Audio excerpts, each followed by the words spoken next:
கிராமப்புறங்கள்ல ஒரு சொல்லாடல் ஒரு வழக்கம் உண்டு. என்னடா இவன் சும்மா பேசாம இக்கு வச்சு பேசுறான் அப்படின்னு சொல்லுவாங்க. இக்கு வைக்காம ஒரு அரசியல் கட்சி வருது. வெற்றி கழகத்துக்கு வந்து இக்க காரணம். அப்ப இவ்வளவு பெரிய வருமான இழப்பை விட்டு விட்டு ஒருவர் வருகிறார் என்று சொன்னால் இது அவ்வளவு பெரிய தியாகத்தை செய்யக்கூடியவரா விஜய் என்கிற ஒரு கேள்வி இருக்கிறது. குடிசைன்னு ஒரு படம் எடுத்த இயக்குனருக்கு வந்து அவருக்கு ரொம்ப லோ பட்ஜெட் கை காசு போட்ட படம் இருக்கிறாருன்னு சம்பளத்தை விட்டு கொடுத்திருக்கிறாரு, உதவி பண்ணி இருக்கிறாரு, நிறைய பேருக்கு வந்து ஹெல்ப் பண்ணியிருக்காரு சத்யராஜ். அப்புறம் அவரு 2 கொள்கைகளை அதுல முன்னிலைப்படுத்துறாரு. அவர் என்ன சொல்றாரு, வந்து வெறுப்பு அரசியல், மதவாத, சாதிய பிளவுகளை வந்து நான் வந்து கடுமையா எதிர்த்து போராடுவேன்னு சொல்றேன். அண்ணா ஹசாரேல இருந்து அத்தனை பேரும் சொன்ன ஊழல் எதிர்ப்பு புதுசே கிடையாது. ஊழல் எதிர்ப்பு அப்படிங்கிறது வந்து ரொம்ப வந்து நீங்க சாதி ஒழிப்ப வந்து பேசுனேன் அப்படின்னு சொல்லுங்க பார்ப்போம். நான் வந்து சாதி ஏற்றத்தாழ்வுகளை ஒழிப்பேன்.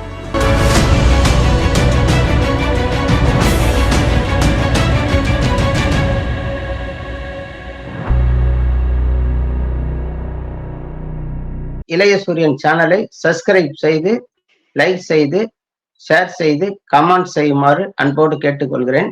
கவிஞரும் அரசியல் விமர்சகருமான அண்ணன் ராஜ கம்பீரன் அவர்கள் இணைந்துள்ளார்கள். வாருங்கள் அண்ணன் அவர்களை சந்திப்போம். வணக்கம். வணக்கம். நடிகர் விஜய் வந்து அரசியல் கட்சி துவக்கி இருக்காரு. அதுல அவருடைய அந்த பேர்ல பாத்தீங்கன்னாலே அந்த எழுத்துல இப்படி இருக்கு, கருத்துல அப்படி இருக்கு, இது திராவிடத்தை எதிர்க்கிறது, ஆதரிக்கிறது, இப்படி பல்வேறு தகவல்கள் வந்துகிட்டு இருக்கு. அது மாத்திரம் இல்லாத அவர் வந்து அவரை இயக்கக்கூடிய அந்த உதவியாளரா இருக்கக்கூடியவங்களாம் அவங்கெல்லாம் பிஜேபி சார்ந்தவங்க, அவங்களுடைய பதிவுலாம் அப்படிதான் இருக்குதுன்னு சொல்லிட்டு தொடர்ந்து விமர்சனம் வந்துகிட்டு இருக்கு சார்.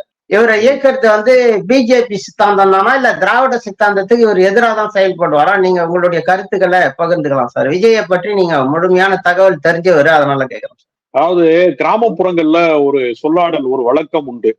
என்ன வழக்கம் அப்படின்னா, என்னடா இவன் சும்மா பேசாம இக்கு வச்சு பேசுறான் அப்படின்னு சொல்லுவாங்க. நீங்க இது வந்து ஒரு ஒரு கலோகியல் லாங்குவேஜ்ல உள்ளது, உங்களுக்கு தெரியுமான்னு தெரியல. அவன் பேச்சு சரியில்லடா, கொஞ்சம் ஏதோ இக்கு வச்சு பேசுறான்னு சொல்லுவாங்க. இக்கு வைக்காம ஒரு அரசியல் கட்சி வருது. வெற்றி கழகத்துக்கு வந்து இக்க காணாம் உள்ள வர்றாங்க. நமக்கு இருக்கிற சந்தேகம் என்னன்னா, ஒரு திரைப்படத்திலே இன்றைக்கு வெற்றிகரமான அவருடைய மார்க்கெட் நிலவரப்படி வந்து ரஜினிகாந்துக்கு நிகரான ஒரு சூப்பர் ஸ்டாருக்கு நிகரான ஒரு வணிக ரீதியான வெற்றியிலே திளைத்துக் கொண்டிருக்கக்கூடிய ஒரு கதாநாயகன் விஜய். ஏறத்தாழ 100 கோடி சம்பளம் வாங்குகிறார் என்று சினிமாவிலேயே நம்பத்தகுந்த வட்டாரங்கள் உறுதியாக குறிப்பிடுகிறார்கள். ஒரு 500 கோடி லாபத்திற்கான திரைப்படங்களை உலகமெங்கும் திரையிடக்கூடிய, ஏனென்றால் ஈழத்தமிழர்களினுடைய அந்த போருக்கு பின்னாடி உலகம் முழுக்க வந்து ஈழத்தமிழர்கள் பரவியதற்கு பின்னாடி தமிழ் சினிமாவும் உலகம் முழுக்க பரவியது. அதனால இன்றைக்கு தமிழ் சினிமாவும் ஏறத்தாழ உலக சினிமா அளவிற்கு எல்லா நாடுகளிலுமே, ஐரோப்பிய நாடுகளில் எல்லாவற்றிலேயுமே வந்து இன்றைக்கு வந்து திரையிடக்கூடிய ஒரு சூழலை ஏற்பட்டிருக்கிறது. அப்ப ஒரு 500 கோடி வியாபாரம் இருக்கிற, குறைந்தபட்சமே 500 கோடின்னு சொல்றாங்க, அதிகபட்சமான மெகா சூப்பர் டூப்பர் ஹிட் அடிச்சுச்சு, ரொம்ப பெரிய பிரம்மாண்ட வெற்றி பெற்றுச்சு அப்படின்னா 1000 கோடி வரைக்கும் வசூலை எட்டக்கூடிய ஒரு கதாநாயகன் தன்னுடைய 100 கோடி ரூபாய் சம்பளத்தையும் விட்டுவிட்டு இன்னும் ஒரு 10 ஆண்டு காலம் நடிப்பதற்கான வாய்ப்பு அவருக்கு இருக்கிறது. இன்னும் அவருக்கு வந்து 50 வயதை தான் தொட்டிருக்கிறார். சினிமாவில இன்னும் 70 வயதான ரஜினிகாந்தே இன்னும் நடிப்பை விடவில்லை. அவருடைய உடல் நலம் அவரை விட்டு போய்விட்டது, அவருக்கு பல உபாதைகள் வந்து விட்டது, எத்தனையோ தொல்லைகள் வந்த போதும் அவர் இன்னும் 70 வயதை கடந்த பின்பும் திரைப்பட வாய்ப்பை விட்டு தர அவருக்கு மனமில்லை. ஏன்னா வீட்டுல உட்கார்ந்தா யாரும் பணம் கொடுக்க மாட்டாங்க. அப்ப இன்னும் சம்பாதிக்கிறதுக்கான அந்த ரேஸ்ல அவரே ஓடிக்கிட்டு தான் இருக்காரு. அப்ப 50 வயது இருக்கிற ஒருவர், நான் என்னுடைய திரையுலக வாழ்க்கையை வருகிற இன்னும் ஒரே ஒரு படம் பாக்கி வைத்திருக்கிறேன், அந்த படம் முடிந்ததற்கு பின்னால் நான் என்னுடைய திரைப்பட வாழ்க்கையை முற்று பெறுவதற்கு நான் வந்து தயாராயிட்டேன்னு சொல்றாரு. அப்ப இவ்வளவு பெரிய வருமான இழப்பை விட்டு விட்டு ஒருவர் வருகிறார் என்று சொன்னால் இது அவ்வளவு பெரிய தியாகத்தை செய்யக்கூடியவரா விஜய் என்கிற ஒரு கேள்வி இருக்கிறது. இப்ப விஜயகாந்த் அவர்களுக்கும் தத்துவம் கிடையாது, கொள்கை கிடையாது, கோட்பாடு கிடையாது. ஆனா அவரிடத்துல மறுக்க முடியாத ஒரு பண்பு என்னன்னா மனிதாபிமானம். திரைக்கலைஞர்கள் யார் வந்து தன்னிடத்திலே உதவி கேட்டாலும், யாருக்கு துயரம் என்று அவரே தெரிந்து கொள்ள வாய்ப்பு கிடைத்தாலும் அவர் உடனடியா என்ன செய்வார்னா அவரே முன் வந்து உதவுவாரு. தன்னிடத்தில் வாய்ப்பு கேட்டு வருகிறவர்கள் யாரையுமே திருப்பி அனுப்பாமல் அவர்களுடைய குறைந்தபட்சம் காது கொடுத்து கேட்டு முடிந்தவரை உதவி செய்யக்கூடியவராக அவர் இருந்தார். ஆனா விஜய் இதுவரைக்கும் இருக்கக்கூடிய அந்த 92ல நாளைய தீர்ப்புங்கிற திரைப்படத்துல அவங்க அப்பாவோட இயக்கத்துல அவர் வர்றாரு. ஏறத்தாழ ஒரு 32 ஆண்டு காலம் அவருக்கு திரை வாழ்க்கை அனுபவம் இருக்கிறது. யாருக்காவது அவர் பிரத்யேகமாக இன்னும் உதவி செய்தாரு, திரைத்துறையில இவர்தான் எனக்கு வழிகாட்டினாரு என்று ஏதாவது ஒரு வரலாறு யாரையாவது நீங்க சொல்ல முடியுமான்னு சொல்லவே முடியாது. சரி, தமிழ் சினிமாவில தலை சிறந்த படங்கள்லாம் இருக்கு. இப்ப உதாரணத்திற்கு சத்யராஜ் அவர்கள் வந்து பெரியார் படம்னு ஒரு என்னுடைய வாழ்நாள்ல லட்சிய படம்னு ஒரு படம் நடிக்கிறாரு. அந்த படத்திற்கு அவர் சம்பளம் பெற்றுக் கொள்ளவில்லை. அவர் மட்டுமல்ல, பல பேர் சம்பளத்தை விட்டு கொடுத்தாங்க. அந்த வரிசையில வந்து நம்ம கவிஞர் வைரமுத்து வந்து அந்த படத்திற்கு வந்து பாடலுக்கான ஊதியம் பெற்றுக் கொள்ளவில்லை. அப்ப ஒரு உணர்வு சார்ந்த விஷயங்கள்ல வந்து சில நல்ல படங்களை வந்து நடிக்கணும் அப்படின்னு சத்யராஜ் என்ன பண்ணுவாருன்னா, குடிசைன்னு ஒரு படம் எடுத்த இயக்குனருக்கு வந்து அவருக்கு ரொம்ப லோ பட்ஜெட் கை காசு போட்ட படம் இருக்கிறாருன்னு சம்பளத்தை விட்டு கொடுத்திருக்கிறாரு, உதவி பண்ணி இருக்கிறாரு, நிறைய பேருக்கு வந்து ஹெல்ப் பண்ணியிருக்காரு சத்யராஜ். அப்படி ஏதாவது உதவி செய்திருக்கிறாருன்னா அதுவும் கிடையாது. இவர் கடந்து வந்த பாதையில திடீர்னு இப்பதான் மாணவ மாணவியர்களுக்கு அரசியல் கட்சி ஆரம்பிக்கணும் என்கிற தீர்மானம் வந்ததற்கு பின்புதான் மாணவ மாணவிகளை கூப்பிட்டு அவர் அழைச்சு பேசினார். சக திரைக்கலைஞர்களோடு யாரோட வந்து நெருக்கமா இருக்கிறாரா அப்படின்னு பார்த்தா பெரும்பகுதி யாரோட அவர் நட்போட கூட இல்லை. ரொம்ப ஆச்சரியமான விஷயம். இப்படி தனித்தீவாக ஒதுங்கி நிற்கிற ஒரு மனிதன் காதல் படங்கள்லயா நடிச்சு கல்யாண மண்டபமா கட்டின ஒரு ஹீரோ திருந்தப்புன்னு வந்து ஒரு நாள் வந்து நான் வந்து அரசியலுக்கு வர்றேன், நான் வந்து அதை செய்ய போறேன் இதை செய்ய போறேன்னு அவர் சொல்றாரு.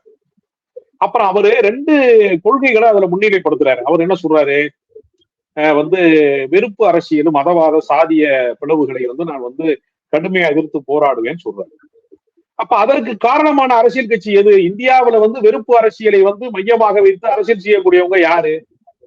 இப்ப வந்து பாத்தீங்கன்னா வந்து பாபர் மசூதி இடிப்புல வந்து முதன்மையான ஒரு குற்றவாளி என்று லிபரான் கமிஷன் அறிக்கையில சொன்ன ஒருத்தருக்கு பாரத ரத்னாவே கொடுக்குறாங்க. எவ்வளவு கேவலம் பாருங்க. இப்படி ஒரு அரசியலை செய்து கொண்டிருக்கக்கூடிய ஒரு அரசியல் கட்சியை பகிரங்கமாக அவரால் எதிர்க்க முடியுமா? ஒரு கேள்வி, ஒரு எளிய கேள்வி. வெறுப்பு அரசியலுக்கு யார் காரணகர்த்தாவாக இருக்கிறார்களோ, யார் காரணமாக இருக்கிறார்களோ அந்த அரசியல் கட்சியை நான் எதிர்க்கிறேன் அப்படின்னு அவர் பகிரங்கமாக அவரால் வந்து பேச முடியுமானா கிடையாது. அந்த தமிழக வெற்றி கழகம் அது வந்து போட்டியிடாது மட்டுமில்ல, யாருக்கு ஓட்டு போடுவோம்னு சொல்லவும் மாட்டோம்ங்கிறாரு. அப்ப ரொம்ப சௌரியமா என்ன நினைக்கிறாருன்னா, பாஜக ஒருவேளை தோத்து போச்சுன்னா அதுக்கு ஒரு நிலைப்பாடு எடுத்துக்கலாம். ஜெயிச்சு மறுபடியும் வந்துட்டாங்க மறுபடியும் அப்படின்னா அவங்களுக்கு தோதான ஒரு நடவடிக்கை எடுக்கலாம். இப்ப அரசியல் என்னன்னா, நீங்க பகிரங்கமா கருத்து சொன்னீங்கன்னா நீங்க என்ன ஆளு, யாருக்காக வேலை செய்யணும்னு தெரிஞ்சு போயிடும். எந்த கோட்பாட்டுக்கு நீங்க வேலை செய்யணும் ரொம்ப அடையாளப்பட்டுருவான். நீ கரெக்டான வார்த்தையில சொன்னீங்க, அடையாளப்பட்டுவான். மிகச்சரியா சொன்னீங்க. அப்ப இவர் அடையாளப்படுறதுக்கு விரும்பல. இந்த நாடாளுமன்ற தேர்தலுக்கு அவருக்கு விருப்பம் இல்லையா? நேர வந்து இந்த சினிமால அமெரிக்கா மாப்பிள்ளையா நடிக்கிற மாதிரி நேரடியா வந்து முதலமைச்சராக தான் வருவேன்னு சொல்றாரு. அப்ப அவர் 2026 தான் இலக்குங்கிறாரு. சரி சரி, என்ன கொள்கைன்னு கேட்டா, அண்ணா ஹசாரையில இருந்து அத்தனை பேரும் சொன்ன ஊழல் எதிர்ப்பு புதுசே கிடையாது. ஊழல் எதிர்ப்பு அப்படிங்கிறது வந்து ரொம்ப வந்து நீங்க சாதி ஒழிப்ப வந்து பேசுனேன் அப்படின்னு சொல்லுங்க பார்ப்போம். நான் வந்து சாதி ஏற்றத்தாழ்வுகளை ஒழிப்பேன் சொல்லுங்க பார்ப்போம். எந்த அரசியல் கட்சி சொல்ல மாட்டான், யாருமே சொல்ல மாட்டான். ஏன்னா சாதியை வச்சுதான் ஓட்டு வாங்கணும், ஜாதியை வச்சுதான் வசூல் பண்ணணும், நான் உங்க ஆளுன்னு சொல்லித்தான் ஒவ்வொருத்தரும் கட்சிக்காரனும் வசூல் போட்டு வசூல் வேட்டை நடத்துவதற்கே சாதி வந்து ஒரு உண்டியல் மாதிரி அது. அதுதான் வந்து அவருக்கான எல்லாமே. அது பேச மாட்டான். அப்ப வெறுப்பு அரசியலை பேசுவது என்றால் அதற்கான அரசியல் கட்சியையும் அவர் அடையாளப்படுத்துவதற்கு தயாராக இல்லை. இன்னொரு பக்கம் ஊழல் எதிர்ப்புங்கிறாரு. ஊழல் எதிர்ப்பு 2 வகைப்படும். தனிநபர் ஊழல்னு ஒண்ணு இருக்கு. தனிநபர் ஊழல் அப்படிங்கிறது என்ன அப்படின்னா, நம்ம ஊர் பக்கம் ஒருத்தர் எம்எல்ஏவா இருப்பாரு, போன வருஷம் வந்து சாதாரண ஆளா இருப்பாரு, சைக்கிள் கடை வச்சிருக்கிறவருக்கு வந்து சீட்டு கொடுத்து எம்எல்ஏ ஆக்கிடுவாங்கன்னு வச்சுங்க. அவர் திடீர்னு வந்து என்ன பண்ணுவாரு, பென்ஸ் கார்ல போவாரு, திடீர்னு வந்து ஏதாவது ஒரு தொழிற்சாலை நடத்துவாரு, ஒரு ஹோட்டல் நடத்துவாரு, திடீர்னு பார்த்தா அந்த ஊர்ல வந்து முக்கியமான ஒரு ஸ்டார் ஹோட்டல் ஒரு விலைக்கு வாங்கிடுவாருன்னு சொல்லுவாங்க. இது தனிநபர் ஊழல். நிறுவனமயமாக்கப்பட்ட ஊழல்னு ஒண்ணு இருக்கு. அது நிறுவனமயமாக்கப்பட்ட ஊழல்னா என்னன்னா, வெளிநாட்டுல வந்து நிலக்கரி இறக்குமதி செய்யறதுல ஒரு முறைகேடு நடக்கும். அது பல லட்சம் கோடி அது வந்து அரசுக்கு இழப்பு ஏற்படும். இப்ப நிறைய விஷயங்கள்ல நீங்க பாத்தீங்கன்னா தனியார் மயம்னு ஒரு அரசியல் கொள்கையை சொல்றான். இப்ப நம்ம மதுரையில இருந்து ஒருத்தர் சென்னைக்கு போறாரு ரயில்ல, அது அரசு பொதுத்துறை நிறுவனமா இருக்கிறதுனால ஒரு நான் ஏசியில வந்து பெர்த் ரிசர்வ் பண்றதுக்கு 425 ரூபா தான் டிக்கெட் பெர்த். அவர் வாட்டுக்கு வந்து ஒரு சீட்டை போட்டு அவர் வாட்டுக்கு படுத்து நிம்மதியா தூங்கி காலைல எந்திரிச்சுவாரு. தனியார் பஸ்ல இதே இடத்துக்கு கொண்டு போய் விடுறதுக்கு என்ன பண்ணுவான், அவன் என்ன செய்வான், 2000 ரூபாய் கேட்பான். பொங்கல் மாதிரி விசேஷ காலங்கள்ல, தீபாவளி மாதிரி விசேஷ காலங்கள்ல சர்வசாதாரணமா பிளைட் டிக்கெட் மாதிரி விற்பாங்க. அப்ப கட்டுப்படுத்த முடியாது. தனியார் என்பது என்னன்னா, உங்களுக்கு நெருக்கடி வருகிற போது, இப்ப ஒண்ணு இல்ல, ராமர் கோயில் திறந்ததுக்கு ஒரு விமானம் விட்டுருக்காங்க, கடுமையான காசு இருக்கு. அப்போ எப்போலாம் வந்து மக்களுக்கு வந்து ஒரு ஒரு அத்தியாவசியம் அல்லது ஒரு தேவை, ஏதாவது ஒரு நெருக்கடின்னு வந்து மக்கள் எதை விரும்புறானோ, எங்க கூட்டம் முண்டி அடிக்குதோ அது அதிகமான காசு வசூல் பண்றதுக்கான வாய்ப்பாக அதை மாற்றிக் கொள்வாங்க. அப்ப நிறுவனமயமாக்கப்பட்ட ஊழல்னு ஒண்ணு இருக்கு. அது விமான நிலையத்தை தனியாருக்கு கொடுக்கறதா இருக்கலாம், பொதுத்துறை நிறுவனங்கள் லாபகரமா இயங்குறத தனியாருக்கு வந்து பங்குக்கு தாரை பார்ப்பதாக இருக்கலாம். இது நிறுவனமயமாக்கப்பட்ட ஊழல். அதை பத்தி பேசாம தனிநபர் ஊழல், இவர் வருமானத்துக்கு மீறி சொத்து சேர்த்தாருங்க, சரி ரைட்டு, அவருடைய இப்ப பொன்முடி உடைய வழக்கில் இருக்கக்கூடிய ஊழலுடைய என்ன, அதானி அம்பானி போன்றவர்களுடைய சம்பாத்தியத்துல வந்து எவ்வளவு வந்து இருக்கு, அரசுக்கான இழப்பு என்ன அப்படின்னு நீங்க கணக்கு போட்டீங்கன்னா மலைக்கும் மடுவுக்கும் கூட நம்ம ஒப்பிட முடியாது. அவ்வளவு பெரிய ஆகாய ஊழல்லாம் இருக்கு. அப்ப இவங்க என்ன செய்வாங்கன்னா, சிஏஜி வந்து அறிக்கை சொன்ன ஊழல் இருக்கு, சிஏஜில குறிப்பிடப்பட்ட அறிக்கையில குறிப்பிடப்பட்ட ஊழலை நான் எதிர்ப்பேன்னு சொல்ல முடியாது. அப்ப இவங்க என்ன செய்வாங்கன்னா, மாநில அரசை குறிவைக்கிறாங்க. மாநில அரசு இப்ப யாரு, திமுக இருக்கு, திமுகவிற்கு மாற்று அரசியல் கட்சி திமுகவோடு சமபலத்தோடு இருந்த அதிமுகவை பாஜக கொஞ்சம் கொஞ்சமாக என்ன செஞ்சு மண்குதிரை ஆற்றில் இறங்கினது மாதிரி கரைச்சிட்டாங்க. இப்ப கடைசியா வந்து அரசியல் ஆய்வாளர்கள் வல்லுநர்கள் என்ன சொல்றாங்கன்னா, அதிகபட்சமாகவே வந்து எடப்பாடி பழனிசாமிக்கு ஒரு 15% வாக்கு வங்கிதான் இருக்கு. ஏன்னா அவங்க பங்காளி சண்டையில பிரிச்சுட்டு போயிட்டாங்க எல்லாத்தையும். இந்த பக்கம் ஓபிஎஸ் வந்து அவங்க வந்து இந்த ஜாதி ஓட்டை பிரிச்சுட்டாரு. இப்ப அது வந்து என்ன ஆகி போச்சுன்னா, கொங்கு மண்டலமா இந்த பக்கம் தென் மாவட்டமாங்கிறதுல அந்த காலத்துல வந்து சேர சோழிய பாண்டியர்களுக்குள்ள சண்டை நடந்துகிட்டே இருக்கும். அதைத்தான் நம்ம எல்லாம் புறநானூற்று வீரம்னு வேற பெருமையா பேசியிருக்கோம். சேரன் வந்து சோழனை போய் அடிப்பான், சோழன் பாண்டியன் அடிப்பான். சரியா பார்த்தா தமிழர்களுக்குள் நடந்த பங்காளி சண்டை, சிந்தப்பட்டது தமிழருடைய ரத்தம், பறிபோனது தமிழருடைய நிலம். அது இதுக்குள்ள ஒரு பெருமை, என்ன பெருமை, நமக்கு இலக்கிய பெருமை, புறநானூறு. போர் நடத்தின யாரு கொண்டா, பாண்டியன் கொண்டா, சோழன் கொண்டா. தமிழ்நாட்டுக்குள்ள இந்த வந்து இப்ப வந்து இந்த உள்நாட்டு கலவரம்லாம் சொல்றோம்ல, இப்ப இந்த சரியா இப்ப இருக்க உதாரணம், நம்ம நடைமுறை உதாரணம் சொன்னா மணிப்பூர் கலவரம் மாதிரி பழங்குடியின மக்களுக்கும் அந்த மெய்தீன மக்களுக்கும் குக்கியின மக்களுக்கும் சண்டை நடக்குதுல்ல.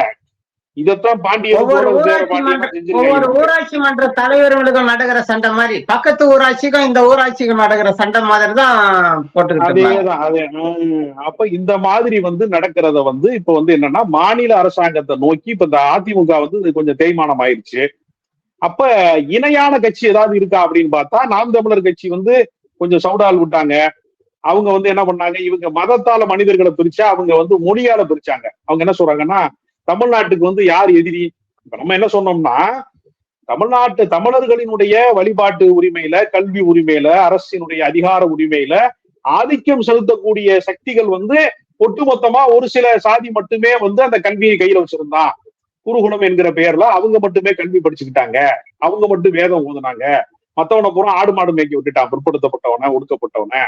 அப்ப பிற்படுத்தப்பட்டவனுக்கும் கல்வி வழங்கப்பட வேண்டும், ஒடுக்கப்பட்டவனுக்கும் கல்வி வேணும், சிறுபான்மை மக்கள், பெண்கள் எல்லாருக்குமான உரிமையை பெற வேண்டும்ங்கிறதுக்காக ஒரு இடத்துல போய் செல்வம் தேங்கினா அது எப்படி நம்ம முதலாளித்துவம்னு சொல்றோமோ, ஒரு இடத்துல போய் அதிகாரம் தேங்குகிறதான் சமப்படுத்தணுங்கிறதுக்காக தந்தை பெரியார் சமூக நீதி பேசுறாரு. சமூக நீதி ரொம்ப எளிமையானது, அதிகார பகிர்வு இல்லை. அது என்னன்னா, ஒரு கூட நிறைய 100 மாம்பழம் இருக்கு அப்படின்னா 100 பேருக்கு பகிர்ந்து கொடுத்தோம்னா அது சமூக நீதி. 3 பேர் சேர்ந்து, அந்த 2 பேரோ 3 பேரோ சேர்ந்து அந்த கூடையை தூக்கிட்டு போயிட்டாங்கன்னா அதான் பார்ப்பனியம். வேற ஒண்ணும் பெரிய அதிசயம் கிடையாது. இந்த ஆதிக்க சாதியில இருக்கிறவங்க ஒரு சிலருக்கு மட்டுமே கல்வி வந்து உரிமையாக இருந்தது. முகலாயர்களுடைய ஆட்சி காலம் ஒரு 600 ஆண்டு காலமோ 800 ஆண்டு காலமோ முகலாயர்களுடைய ஆட்சி இருந்த போது அவர்களுக்கு ஆலோசகர்களாக எல்லாமாக இருந்தவர்களும் அந்த ஆதிக்க சாதிக்காரங்க தான். பிரிட்டிஷ்கார 200 ஆண்டு காலம் ஆட்சி செஞ்ச போதும் அவங்களுக்கு எல்லா ஆலோசகர்களாக இருந்து அதிகாரத்தை பகிர்ந்து கொண்டவர்களும் அவங்கதான். அப்போ உண்மையிலேயே விடுதலைக்கு போராடினவன், உண்மையிலேயே ரத்த சிந்தினவன், ஜெயிலுக்கு போனவன், வாழ்க்கையை தொலைச்சவன், குற்ற பரம்பரைன்னு வந்து இரவு நேரத்துல காவல் நிலையத்துல போய் வந்து கைவிட்டு கிடந்தவன், அடிமையா கிடந்தவன், கையெழுத்து போட்டவன்னு எல்லாரும் வந்து சேர்ந்து அவன் பூரா அந்த நாட்டினுடைய விடுதலைக்கு பாடுபட்டவனை பூரா கைவிட்டுட்டு ஒரு சிலர் மட்டுமே அந்த அதிகாரத்தை சுவைத்துக் கொண்டிருக்கிறார்கள். அது பிற்படுத்தப்பட்டவனுக்கும் கிடைக்கணும், அவனுக்கும் கல்வி கிடைக்கணும், அவனுக்கும் அரசு பதவிகள் கிடைக்கணும், அவனுக்கும் அதிகாரம் கிடைக்கணும், அவனுக்கும் மக்களாட்சியில பங்கு பெறணும் அப்படிங்கிறதா இடஒதுக்கீடு. அதான் நம்ம தத்துவம். அப்ப இந்த விஷயத்தை இவங்க என்ன பண்ணிட்டாங்கன்னா, நம்ம ஆதிக்க எதிர்ப்பு தான். தனிப்பட்ட முறையில பிராமண சமூகத்தின் மீது ஒரு வெறுப்பை விஷத்தை கட்டுவது என்கிறது பெரியார் கோட்பாடே அல்ல. அவர் என்ன சொல்றாருன்னா, உங்களுக்கு எனக்கும் உறவாடுவதற்கு ஒரு ஆதிக்கம் தடையாக இருக்கிறது. அந்த ஆதிக்கத்தை கைவிட்டு விட்டால் நீங்களும் நானும் சமதளத்திலே உருவாடலாம். அப்ப நம்ம 2 பேரும் சமமா இருக்கணும், மனிதாயமானமா இருக்கணும் தான் பெரியார் சொல்றாரு. பெரியார் பிராமணர்களுக்கு முதல்ல எதிரியே கிடையாது. பிராமணர்களாக இருக்கக்கூடியவர்கள் ஒரு அதிகாரத்தை குவித்து வைத்துக் கொள்ளக்கூடாது, மற்றவர்களுக்கு பகிர்ந்து கொடுக்கணும். எல்லாத்தையும் நீங்களே பண்ணக்கூடாது. எப்படி இந்த கலவர நேரத்துல அண்டா பிரியாணி தூக்கி போயிட்டாங்களா, அந்த மாதிரி போக கூடாது. அது எல்லாத்துக்கும் பகிர்ந்து கொடுக்கணுங்கிறதா, அதிகாரத்தை பகிர்ந்து கொடுக்கணுங்கிறதா ஒரு எடுத்துக்காட்டுக்காக சொல்றேன். அப்ப ஒரு எளிமையான விஷயம் தான் இது. இப்ப இவங்க என்ன பண்ணிட்டாங்க, நாம் தமிழர் கட்சி தமிழனுக்கு யார் எதிரி அப்படின்னா, சிறுபான்மை மொழி இருக்கான்ல, பிற மொழி பேசுறவன், சௌராஷ்டிரா தெலுங்கு பேசுறவன், உருது மொழி பேசுறவன், இந்த மாதிரி தமிழ்நாட்டுல பிற மொழி பேசுறவங்க ரொம்ப குறைவான பேர் தான் இருக்கான். அவனை எதிரியா கட்டமைச்சிட்டு பார்ப்பனர்கள்லாம் தமிழர்கள்னு சீமான் ஒரு அரிய தத்துவத்தை நமக்கு கண்டுபிடிச்சு சொன்னாரு.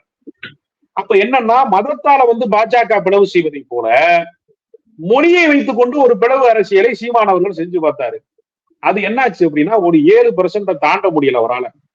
இப்ப அவரை பாஜக கைவிட்டுருச்சுன்னு நினைக்கிறேன். ஏன்னா திடீர்னு எண்ணெய் சோதனை அன்னைக்கு சோதனை வர்ற அன்னைக்கு தான் விஜய் கட்சி அறிவிக்கிறாரு. ரெண்டையும் பாத்தீங்கன்னா இந்த 2 வேற வேற சீன் மாதிரி இருக்கும் திரைக்கதையில. ஆனா 2 சீனுக்கும் ஒன்னோட ஒண்ணு கனெக்டிவிட்டி இருக்குதுக்குள்ள. அப்ப இவங்க என்ன செய்யறாங்கன்னா, அடுத்த குதிரையை ரெடி பண்ணிட்டாங்களோ பாஜக. ஏன்னா ரஜினிகாந்த் ரெடி பண்ணி பார்த்தாங்க. ஒரு நிமிஷம், நீங்க சொல்றது சரியான கருத்து தான். இந்த சீமானினுடைய நிலைய பாத்தீங்கன்னா, அந்த விருகம்பாக்கம் ஸ்டேஷன்ல இவர் அழைக்கிறாங்க. விஜயலட்சுமி கம்ப்ளைண்ட் கொடுத்ததுனால உடனே வெளியில சொல்றாரு, திமுகவுக்கும் எங்களுக்கும் பெரிய சண்டை இல்ல, இது அண்ணன் தம்பி சண்டை, பங்காளி சண்டை. இல்ல நெருக்கடி சமயத்துக்கு ஏத்த மாதிரி மாத்தி மாத்தி பேசுறது. ஆமா, திராவிடத்தை ஒழிப்போம்னு சொல்லுவாரு, அப்புறம் திமுக பங்காளி சண்டைன்னு சொல்லுவாரு. அது எப்படி பங்காளி சண்டைனா என்ன, நட்பு முரண் பகை முரண் அரசியல் உண்டு. நட்பு முரண்கிறது என்ன, பகை முரண்கிறது என்ன? பூனை தன் குட்டியை கவுவது நட்பு முரண், அது எளிய கவுறது பகை முரண். ரெண்டும் ஒரே மாதிரி அணுகுமுறை கிடையாது, ரெண்டும் கவுறதுன்னு சொல்ல முடியாது. குழந்தைக்கு கொடுக்குற முத்தமும் குமரிக்கு கொடுக்குற முத்தத்துக்கும் வேறுபாடு இருக்கு, ரெண்டும் ஒரு முத்தம் கிடையாது. அதனால இவங்க என்ன செய்யறாங்கன்னா, ரொம்ப தந்திரமாக மொழி சிறுபான்மை மக்களை எதிரிகளாக, தமிழர்களின் எதிரிகளாக கட்டமைப்பதன் வழியாக ஒரு அரசியலை செஞ்சு பார்த்தாங்க. அந்த அரசியல் இப்ப என்ன கொடுமைன்னா, தெலுங்கு பேசுறவன் என்னைக்காவது தமிழர்களுக்கு எதிரியா இருந்திருக்கலாம்? வரலாற்றுல வேணா இருந்திருக்கலாம், விஜயநகர பேரரசு படையெடுத்திருக்கலாம், அது பாண்டியனுடைய அரண்மனை அடிச்சிருக்கலாம். அது கடந்த காலம். வரலாற்றை நோக்கி பின்னோக்கி வரலாற்றிலிருந்து பாடம் கற்றுக்கொள்ளலாம். வரலாற்றுல இருந்து நம்ம போய் பிரிட்டிஷ்காரன் 200 வருஷம் இந்தியாவை அடிமைப்படுத்தினா, பதிலுக்கு இந்தியா படையெடுத்து போய் பிரிட்டிஷ்காரன் 200 வருஷம் ஆள முடியுமா? அது யதார்த்தத்துல சாத்தியம் இல்ல. அப்ப யதார்த்தங்கிறது என்னன்னா, வரலாற்றிலே நிகழ்ந்ததுதான். அதுல இருந்து பாடம் கற்றுக்கொண்டு நாம் அடுத்த பயணத்தை தான் தொடங்க முடியுமே தவிர, இப்ப முகலாயர்கள் 800 வருஷம் ஆண்டா, நான் மறுபடியும் ஆப்கானிஸ்தானுக்கு போவேன்னு சொல்ல முடியுமா? எல்லாரும் படையெடுத்து போவேன்னு சொல்ல முடியுமா? இப்ப வரலாற்றில் நம்ம பின்னோக்கி பயணிக்கவே முடியாது. புத்தர் விகார் இருந்த இடங்கள்ல பூராமே, சமண கோவில்கள் இருந்த இடங்கள் பூராமே இந்து கோயில்களா மாற்றப்பட்டிருக்கு.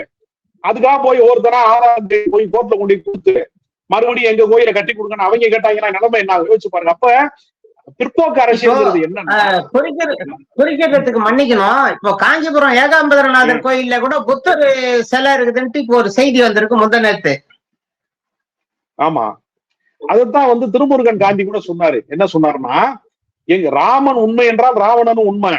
ராவணன் பிறந்ததுக்கான எல்லா அத்தாட்சிகளும் சாட்சியங்களும் தொல்லியல் துறை சார்ந்த ஆதாரங்களும் சங்கர மடத்துக்கு கீழே இருக்கு, தோண்டி தருவியா? நீதிமன்றம் எங்களுக்கு ராவணனுடைய கோவில் கட்டுவதற்கு அனுமதி தருமானு திருமுருகன் காந்தி கேட்கிறாரு.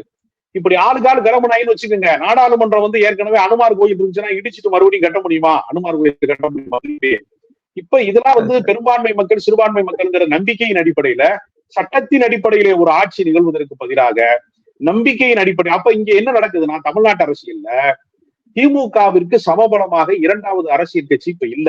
தராசு தட்டுல 2 தட்டு மாறி அதிமுக இருந்துச்சு. திமுக மேல அதிருப்தி வந்தா அதிமுக ஓட்டு போடுவான், அதிமுக ஆட்சி மோசமான திமுக ஓட்டு போடுவான். இப்படிதான் இங்க மாறி மாறி ஒரு நதிக்கு 2 கரைகளை போல இந்த நாட்டுல தமிழ்நாட்டு அரசியல் இருந்தது. இப்ப ஒரு கரையில கரை உடைச்சிருச்சு, ஒரு கரை உடைச்சு தண்ணி பூரா போய்கிட்டு இருக்கு, வத்தி போயிருச்சு ஒரு கரை. இந்த கரையை கட்டுறதுக்கு ஒரு வேலை பாக்குறாங்க. இப்ப அந்த வேலைதான் ரஜினிகாந்தை வச்சு பாருங்க, அந்த வேலை நடைமுறைக்கு வரல. வேற விஷயங்கள் சீமானை வச்சு ஒரு மொழி அரசியல் பண்ணி பார்த்தாங்க, அதுவும் பெரிய அளவுல டேக் ஆஃப் ஆகல. அடுத்து விஜயை ரெடி பண்றாங்க. நான் ஏன் விஜய் மீது சந்தேகப்படுறேன்னா, இவ்வளவு வருமானம் இருக்கக்கூடிய ஒருவர் அந்த தொழிலை விட்டு விட்டு அவசரமாக வர வேண்டிய அவசியம் ஒண்ணு. ரெண்டாவது, அவருக்கு என்ன அரசியல் புரிதல் இருக்குன்னு நமக்கு நம்மளால இப்ப நான் என்ன சொல்றேன், பல பேர் எம்ஜிஆர் ரோல் மாடலா சொல்றாங்க. எம்ஜிஆருக்கு திமுகவோடு நீண்ட பயணம் இருக்கு. அவர் கட்சியினுடைய தொடக்க காலத்துல இருந்து நீண்ட கால பயணம் இருக்கு. அவர் அந்த கட்சிக்கு நிதியா பொருளாளராக இருந்திருக்காரு, சட்டமன்ற உறுப்பினராக இருந்திருக்காரு. அந்த இன்னும் சொல்ல போனா அண்ணா மறைவின் போது கலைஞரை முதலமைச்சராக அறிவிப்பதற்கே அவர் தான் களப்பணி செஞ்சிருக்கிறார். அந்த இடத்துல அந்த நிர்வாக வேலை செஞ்சிருக்கிறாரு. அவருக்கு மிக நீண்ட எம்ஜிஆருடைய அதாவது எம்ஜிஆரை பத்தி ஒரு ரொம்ப அற்புதமான ஒரு விஷயம் உண்டு. எம்ஜிஆர் சினிமாவை கட்டி ஆண்டார். சில வருடங்கள் முதலமைச்சராக நினைத்தார். அவர் முதலமைச்சராக செய்தது எதுவுமே ஒரு பெரிய ஆக்கப்பூர்வமான பணிகள்னு சொல்லவே முடியாது. இன்னொரு விஷயம், அவருக்கு ஒரு தனிப்பட்ட மனிதாபிமானம் இருந்துச்சு. அது விஜயகாந்த் மாதிரி தான், அவருக்கும் கொள்கை கிடையாது. ஆனா என்ன செஞ்சாருன்னா, கொள்கை இருக்கிறவர்களை கூட வைத்துக் கொண்டார். எம்ஜிஆரோட தந்திரம் என்னன்னா, அவர் திமுகவோட இரண்டாம் கட்ட தலைவர்கள் நிறைய பேர் அண்ணா உருவாக்கினார். அவர்கள்ல கலைஞரோடு யாரெல்லாம் முரண்பட்டார்களோ அவங்கள பூரா பக்கத்துல வச்சுக்கிட்டாரு. நான் நடிச்சனிய ராஜாராம, அரங்கநாயகம், இப்ப இன்னைக்கும் பல கட்சிக்கு போயிட்டு வந்தாலும் இன்னைக்கு இருக்கக்கூடிய பண்ருட்டி ராமச்சந்திரன், அதே மாதிரி நீங்க பாத்தீங்கன்னா சபாநாயகராக இருந்த காளிமுத்து, இவங்க எல்லாருமே நீங்க பாத்தீங்கன்னா வளம்புரிச்சாங்க. அப்ப தமிழ் அறிஞர்களாக இருக்கட்டும், அரசியல்ல பெரிய வித்தகர்களாக இருக்கட்டும், மதிநுட்பம் மிக்கவர்களாக இருக்கட்டும், அவங்க எல்லாம் திராவிட இயக்கத்தினுடைய வரலாற்று ரீதியான சிறந்த மனிதர்கள் எல்லாரையுமே இரண்டாம் கட்ட தலைவர்களை பூராமே எம்ஜிஆர் தன்னுடைய அமைச்சரவையிலேயோ தன்னுடைய கட்சியினுடைய இரண்டாம் கட்ட தலைவர்களாகவோ அவர் கூட வச்சுக்கிட்டாரு. அது ஒரு தந்திரம். நீங்க இப்ப எனக்கு மொழி தெரியாது, உங்க ஊருக்கு வர்றேன் நானு, மொழி தெரியாதுன்னா மொழி தெரிஞ்ச ஒரு ஆண்டு தான் என்னை கூட்டிட்டு போயிருவார்ல. எம்ஜிஆருடைய அரசியல் பயணம் அப்படித்தான்.